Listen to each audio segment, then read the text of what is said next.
Today, we are diving into an absolute classic, a book that has shaped millions of lives since it was first published way back in 1937. It's Napoleon Hill's Think and Grow Rich. And let me tell you, this book isn't just about getting wealthy. It's really a blueprint for a total mindset overhaul, based on what made the most successful people of his time tick. So let's get right into it, starting with a powerful story about what happens when you give up right before you strike gold. So, the book kicks off with this incredible story about a guy named R.U. Darby and his uncle. Picture this. It's the gold rush, and these two get the fever. They stake a claim, they start digging, and after weeks and weeks of backbreaking work, they actually find it. They strike gold. You can imagine, they were on top of the world. So they cover up the mine, head back home, raise a bunch of money for some serious machinery, and then they come back to rake it in, and that first cart of ore, it proved they were sitting on one of the richest mines in all of Colorado. But then, something went wrong. The vein of gold ore, it just vanished. Poof. They drilled, they dug, they desperately searched, but nothing. Eventually, they just gave up.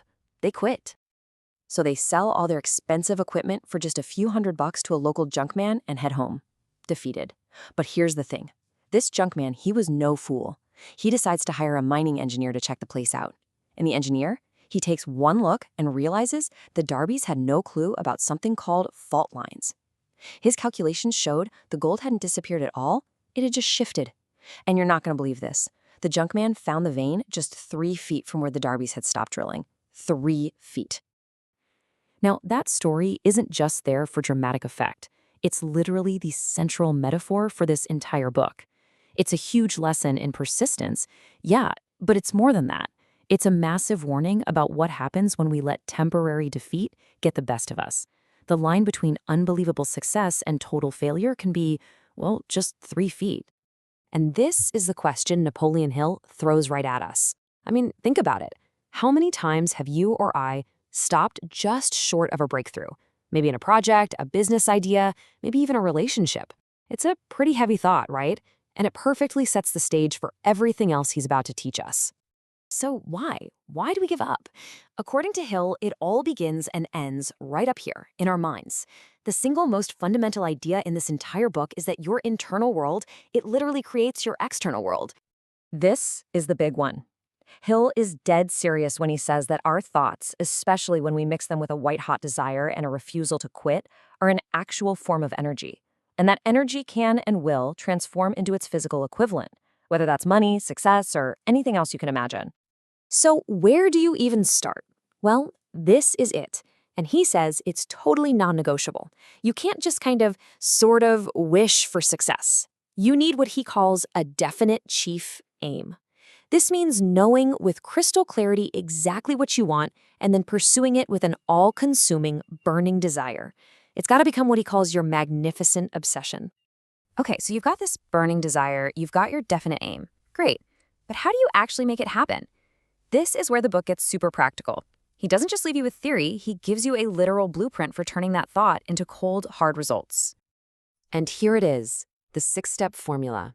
And just look at how specific this is. It's not, I want to be rich. It's, I will have this exact amount of money by this exact date. You have to decide what you're going to give for it because nothing's free. Then you make a plan, you write it all down, and then you read it out loud every morning, every night. I know what you might be thinking. This sounds a little bit like magic words, right? But that's not the point at all. This is a crucial distinction. The whole purpose of doing this is to program your subconscious mind. By hammering this goal into your brain over and over, you start to automatically notice and grab opportunities that you were completely blind to before. You're basically training your brain to be on your team 24/7. And Hill makes it clear you don't have to be a genius who knows everything. He tells this great story about Henry Ford. Ford didn't have much formal education, and in court once, someone tried to call him ignorant. Ford famously pointed to his desk and said he had a row of buttons he could push to summon experts who could answer any question he had. See, success isn't about hoarding knowledge. It's about knowing how to get it and organize it into a real plan. All right, so you've got the burning desire, the perfect plan, you're building a team, but there's still one massive roadblock that can stop you dead in your tracks.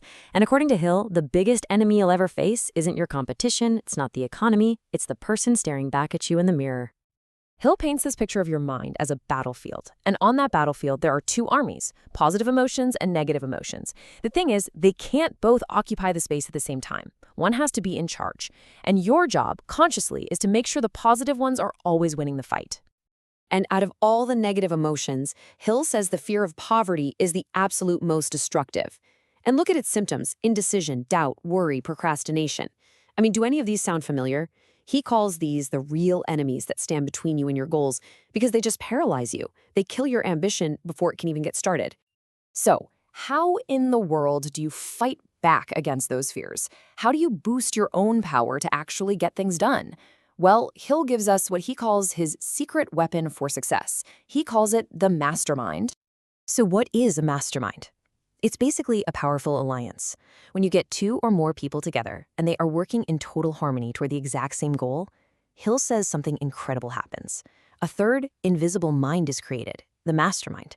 And this new mind is way more powerful and has access to more ideas than any of the individual minds on their own. It's like 1 + 1 = 10. And if you want a real-world example, look no further than the 56 guys who signed the Declaration of Independence. Hill argues they formed one of the most powerful masterminds in history. Think about it. These men, all working together for the single, definite purpose of freedom, created a power so huge it literally birthed a new nation, against what seemed like impossible odds. In the end, it all comes back to what's going on between your ears. This little poem from the book just perfectly captures the entire philosophy. Belief is the fuel for the fire. Your thoughts, your unshakable faith in yourself, that's what's going to decide whether you win or lose.